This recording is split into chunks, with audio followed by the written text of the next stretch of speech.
दोस्तों, जिंदगी में खुद से किया गया या किया जाने वाला कोई भी काम हमारा कर्म होता है। और कर्म दो प्रकार के होते हैं, या तो अच्छे कर्म या फिर बुरे कर्म। और ये कर्म ही होते हैं जो हमारा आने वाला कल बनाते हैं।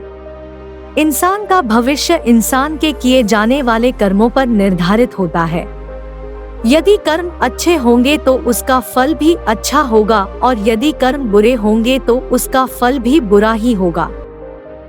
दोस्त, कुछ अच्छे कर्म ऐसे भी होते हैं जिनका फल हमें अगले जन्म में भी या फिर अगले कई जन्मों तक मिलता रहता है।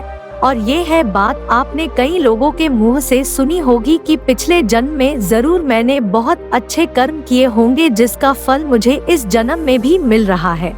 ठीक इसी प्रकार बुरे कर्म भी जिनका फल अगले जन्म तक झेलना पड़ता है। तो इसी से संबंधित मैं आपको गौतम बुद्ध की एक कहानी सुनाता हूँ, जिसके माध्यम से हम कर्मों के फल के बारे में जान सकते हैं। अगर दोस्तों आप हमारे चैनल पर नए हैं तो आप हमारे चैनल को सब्सक्राइब करें, और अगर कहानी अच्छी लगे तो इसे लाइक करें और इसे अपने दोस्तों के साथ शेयर करें। एक बार भगवान बुद्ध बिहार में रह रहे थे। भिक्षु चक्षुपाल भगवान से मिलने के लिए आए थे। उनके आगमन के साथ उनकी दिनचर्या, व्यवहार और गुणों की चर्चा भी हुई। भिक्षु चक्षुपाल अंधे थे। एक दिन बिहार के कुछ भिक्षुओं ने कुछ मरे हुए कीड़ों को चक्षुपाल की कुटिया के बाहर पाया, और उन्होंने चक्षुपाल की निंदा करनी शुरू कर दी कि उन्होंने ही जीवित प्राणी की हत्या की है। भगवान बुद्ध ने निंदा कर रहे उन भिक्षुओं को बुलाया और पूछा कि क्या तुमने भिक्षु को कीड़े मारते हुए देखा? उन्होंने उत्तर दिया नहीं। इस पर भगवान बुद्ध ने उन साधकों से कहा, जैसे तुमने उन्हें कीड़ों को मारते हुए नहीं देखा, वैसे ही चक्षुपाल ने भी उन्हें मरते हुए नहीं देखा, और उन्होंने कीड़ों को जानबूझकर नहीं मारा है, इसलिए उनकी निंदा करना उचित नहीं है। भिक्षुओं ने इसके बाद पूछा, चक्षुपाल अंधे क्यों हैं?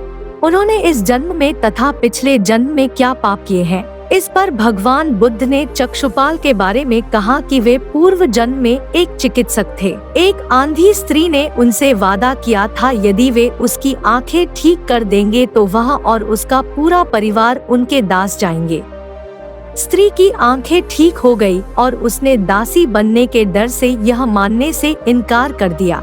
चिकित्सक को पता था कि उस स्त्री की आंखें ठीक हो गई है, वह झूठ बोल रही है, उसे सबक सिखाने के लिए या बदला लेने के लिए चक्षुपाल ये दूसरी दवा दे दी।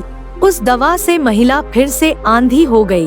वह कितनी भी रोई पिटी, लेकिन चक्षुपाल जरा भी नहीं सीझा। इस पाप के पक्षरूप चिकित्सक को अगले जन्म में अंधा बनना पड़ा। इसलिए हर व्यक्ति को उसके अच्छे व बुरे कर्मों का फल अवश्य मिलता है। थैंक्स फॉर वॉचिंग स्पिरिचुअल जिंदगी।